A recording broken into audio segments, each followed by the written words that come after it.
نحمده ونصلي على رسوله الكريم فأعوذ بالله من الشیطان الرجیم بسم اللہ الرحمن الرحیم۔ سورۃ البقرہ قرآن پاک کی دوسری سورت۔ اللہ تعالیٰ نے اس کی فضیلت کے بارے میں بہت زیادہ حدیث اتاری ہیں۔ اللہ کے نبی صلی اللہ علیہ وآلہ وسلم نے فرمایا سورۃ البقرہ پڑھا کرو، اس کا لینا برکت اور چھوڑ دینا حسرت ہے، اور جادوگر اس کا سامنا نہیں کر سکتا۔ کچھ روایات میں جادوگر آیا اور کچھ میں روایات میں ترجمہ کیا گیا ہے باطل اس کا سامنا نہیں کر سکتا۔ اسی طرح اللہ کے نبی صلی اللہ علیہ وآلہ وسلم نے فرمایا تم اپنے گھروں کو قبرستان نہ بناؤ، سورۃ البقرہ پڑھا کرو، شیطان اس گھر میں داخل نہیں ہوگا۔ تو اگر گھروں میں لڑائی جھگڑے ہیں، گھروں میں بے سکونی ہے، گھروں میں کوئی جادو کا اثر ہے، تو کوشش کریں اس سورت کو سمجھ کے پڑھنے کی، اس کی تلاوت کرنے کی، اس کو سمجھ کے پڑھنا، اس کو دل کے اندر اتارنا، تو انشاءاللہ تعالیٰ جو بھی پریشانیاں ہیں وہ اللہ تعالیٰ دور کر دیں گے۔ ایک اور حدیث میں اللہ کے نبی صلی اللہ علیہ وآلہ وسلم نے فرمایا قیامت کے دن یہ پڑھنے والوں کی سفارش کرے گی، ان کے آگے اللہ کے آگے ان کے لیے کیا کرے گی؟ جھگڑا کرے گی۔ تو شکر کریں اللہ تعالیٰ نے یہ سورت ہمیں پڑھنے کی توفیق عطا فرمائی ہے، سیکھنے کی توفیق اللہ تعالیٰ دے رہے ہیں۔ ہم جب بعض اوقات یہ کہتے ہیں نا کہ تلاوت ہم کر لیں گے تو ہمارے گھروں میں سارا جادو ٹونا پریشانیاں دور ہو جائیں گی، لیکن اب ہم ایک حصہ لیتے ہیں تلاوت کے ساتھ، اس کو پڑھنا بھی ضروری ہے، اس کو سمجھنا بھی ضروری ہے۔ سمجھ آئے گی تو ہم کیا کریں گے؟ اس کے مطابق ہم عمل کرنا شروع کر دیں گے۔ جو ہم عمل کریں گے نا وہ گھروں میں شیطان کو داخل ہونے سے روکے گا۔ جو ہم اس کے اوپر عمل کریں گے وہ کیا کرے گا؟ وہ اللہ کے آگے ہماری رازگی کا سبب بنے گا۔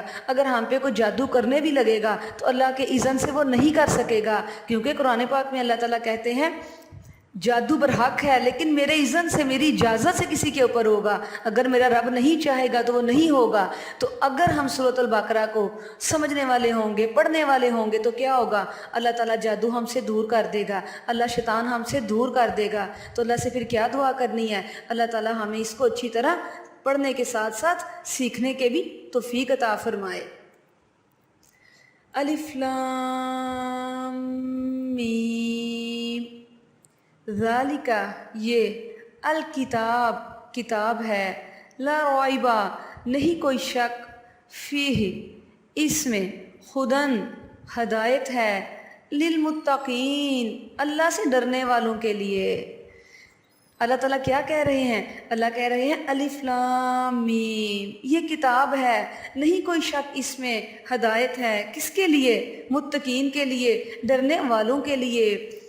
تو جب بھی ہم حروف مقطعات کے بارے میں پڑھتے ہیں، الف لام میم کے بارے میں پڑھتے ہیں، تو میجورٹی اسکالرز کہتے ہیں یہ ایسے نام ہیں یا یہ ایسے ورڈز ہیں جن کا کوئی مطلب نہیں، ان کا اگر کوئی مطلب ہے بھی تو وہ اللہ جانتے ہیں، اللہ کے سوا کوئی نہیں جانتا۔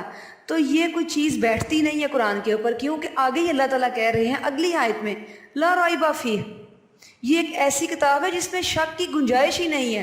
تو یہ چیز تو پھر شک میں ڈالتی ہے نا کہ اللہ تعالیٰ کو کیا ضرورت تھی ایسے ورڈز اتارنے کی قرآن پاک میں کہ جن کا میننگ ہی کوئی نہیں۔ یہ میں نہیں کہتی، یہ جب نان مسلم ان چیزوں کو پڑھتے ہیں تو ان کے دلوں میں یہ چیز آتی ہے کہ اللہ تعالیٰ پہلے فرما رہے ہیں الف لام میم، علماء کرام کہتے ہیں اس کا مطلب ہی کوئی نہیں ہے، آگے اللہ کہہ رہے ہیں اس کتاب میں شک کی گنجائش ہی کوئی نہیں ہے، تو شک تو آ گیا نا۔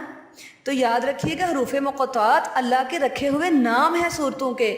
پرانے مفسرین کی آپ اگر تفسیر نکالیں تو پھر آپ کو پتہ چلے گا کہ انہوں نے ان کو کیا کہا ہے کہ یہ اللہ نے یہ نام رکھے ہوئے ہیں صورتوں کے۔ اگر آپ کو ایک چیز اور بتاؤں، جیسے سورۃ البقرہ ہے، سورۃ آل عمران ہے، سورۃ المائدہ ہے، تو یہ نام اللہ نے نہیں رکھے، یہ نام صحابہ کرام نے رکھے ہیں۔ سورۃ المائدہ میں کیا تھا؟ مائدہ کا ذکر تھا، مائدہ رکھ دیا۔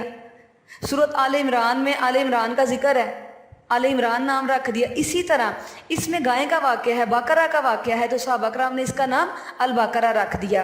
اس لیے رکھا کہ الف لام میم بہت سی صورتیں سٹارٹ ہوتی ہیں، تو آپس میں پھر سوال کیا جاتا تھا کون سی الف لام میم والی صورت؟ تو کہا جاتا تھا وہ جس میں بقرہ ہے، جس میں بقرہ کا ذکر ہے۔ تو اس طرح یہ نام اللہ کے رکھے ہوئے نام نہیں ہے، یہ صحابہ کرام نے نام رکھے ہیں۔ لیکن کچھ نام جو ہیں وہ اللہ نے جو رکھے تھے صحابہ کرام نے ان کو چینج نہیں کیا، جیسے فار ایگزامپل یاسین، یہ اللہ کا رکھا ہوا نام ہے اور صحابہ کرام نے بھی یہی نام رکھے ہیں۔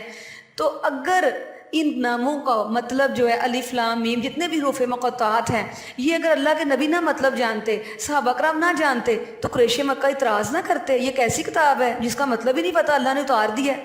یہود نہ اعتراض کرتے، نصارہ نہ اعتراض کرتے، وہ تو قرآن کی ایک ایک چیز پہ اعتراض کرتے تھے۔